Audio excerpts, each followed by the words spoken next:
Hello everyone! So this is Edmond Mindaros channel, isang content creator at gumagawa ng mga tutorials katulad ng PC, laptop troubleshootings, mobile device troubleshootings at marami pang ibang klaseng tutorials na sinashare ko dito sa aking channel. At kung bago ka lang sa aking YouTube channel, so please huwag mong kakalimutan mag-like, share at subscribe. I-click mo na rin yung bell notifications para ma-update ka sa aking mga bagong videos and tutorials.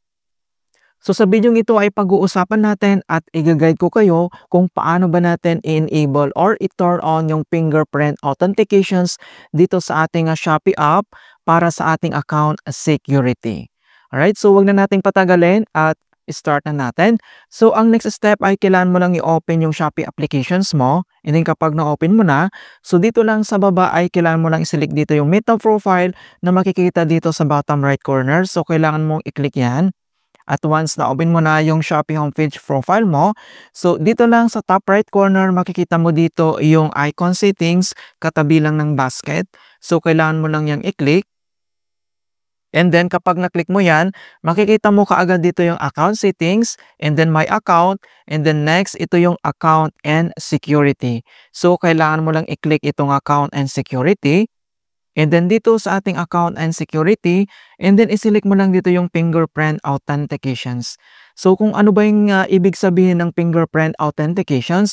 Ang fingerprint authentications ay isang biometric security features ni Shopee kung saan ina-allow ang lahat ng user para mag-verify ng kanilang identity and then mag-allow or mag-authorize ng transactions gamit lang yung ating fingerprint. Instead, gagamitin mo ang PIN or password, itatap mo lang yung fingerprint mo, so ganun lang po talaga siya ka-easy at mas secure ito. Kung nakalimutan mo yung Shopee PIN mo, so itatap mo lang yung fingerprint mo, kung ano yung nakaregister dito, and then ganun na, ma-authorize mo na yung transaction guys, so napaka-easy lang. Alright, so kung paano ba natin ito enable or i-turn on, so dito lang sa right corner, makikita mo dito yung kanyang button, so i-toggle on lang natin.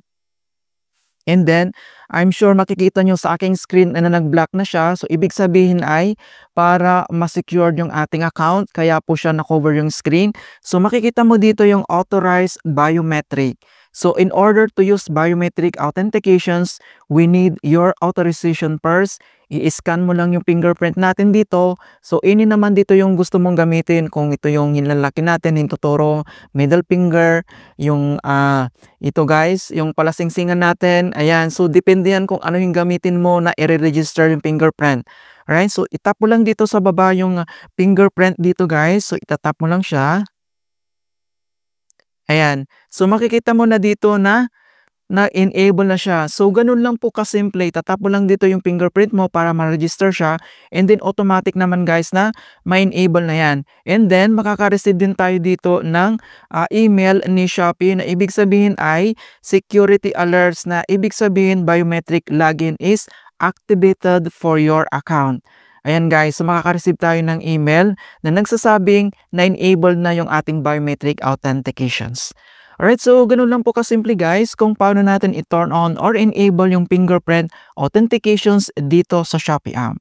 In hope na nakapagbigay ako ng konting kaalaman at guide tungkol sa Shopee tutorials. Thank you guys and see you in my next tutorials.